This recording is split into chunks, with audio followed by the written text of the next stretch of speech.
we had this guy Mo Gawdat on Diary of a CEO. Mo, And sorry, you're gonna explain it, I guess. Go ahead. So Mo used to work at Google. He was pretty closely connected to their AI initiatives, and he was really the first person that came out publicly to start blowing the alarm on what AI would become years ago. Word. I remember listening to one of his first ever big podcasts when I was driving, doing a really long drive. And he also wrote a book called Scary Smart, I think it is, about how the future of AI is dependent on us. So I just want to give some context. Go ahead. Perfect. And so he's an Egyptian man. He's an author, and he's the former chief business officer of X as well. Oh, of X too? Wow, I didn't know that. And so let's watch some of his comments that he made about democracy and some other things as well. We'll dive into on the Diary of a CEO. The democratic process plays its role, and we just elect someone else. Does it really? Don't say that. I don't know. You tell me. Oh, no. I think democracy has ended a long time ago, Stephen. I think we live in the most corrupt time. I don't know about history, to be honest, but this is definitely corrupt. Okay? This definitely is not democracy. This definitely is not even congressional in any possible way. And people are angry.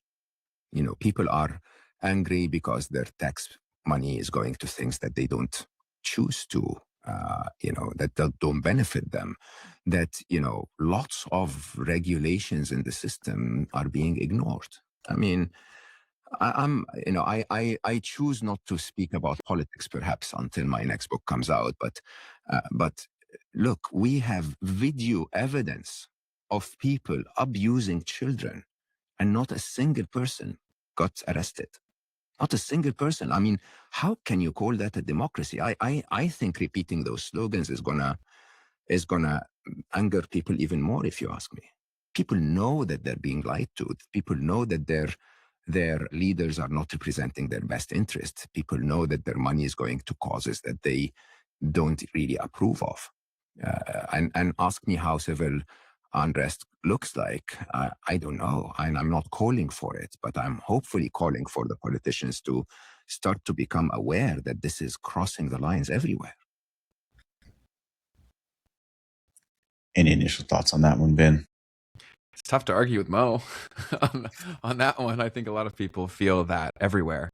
And I think that the divide is just getting so large that I think every day these politicians that are claiming to be righteous or having your best interest at heart, their arguments are getting worse and worse by the day because there's more and more overwhelming evidence that it's not the case.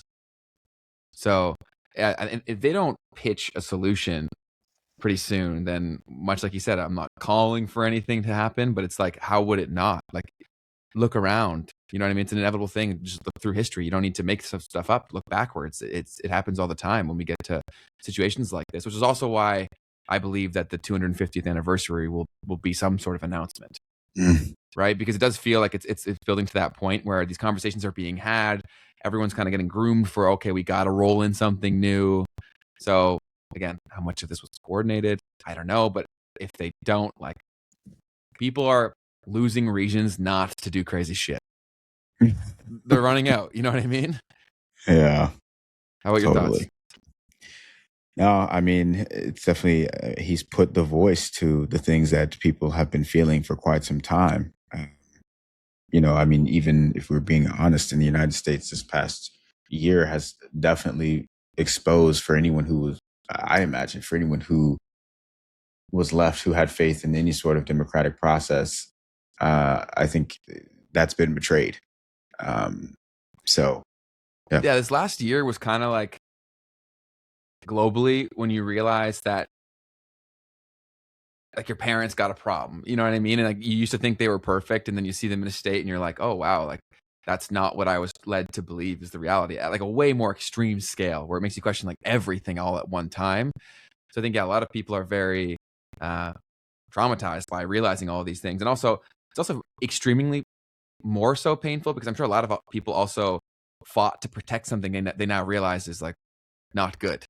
Right. Right. So then now there's so many more emotions wrapped up in that make it even more difficult to know how to proceed. And so I think people don't know how to do anything, but they have all this energy. So they're directing it in the wrong places and really making the problem worse. But I would agree with you, Mary, that so many politicians are tone deaf. It's crazy, man. It is absolutely crazy. That's why I don't really watch the news here in Canada, is because when I hear them talk, I just get so frustrated. So, yeah, and they're so out of touch, and there's like this elitist mentality where it's like, oh, you guys just don't get it. It's like, brother, you don't get it. But yeah, it'll be super interesting to see. If he releases that book and it's about politics, I will buy that for sure. Because I'd be very curious to see, because he's been pretty close to the root of all the tech elites as well. Sure. But I do feel like he's pretty sincere. I'd love to have him on the show. Most certainly. Mo, we'd love to have you on. Hey, you made it to the end of the clip. That means you're probably enjoying this. And if so, just know that you can catch us live every Tuesday and Thursday at 12 p.m. Eastern. And if you want to see the full version of this episode, you can click the link in the description down below. Otherwise, YouTube thinks that you will enjoy this next.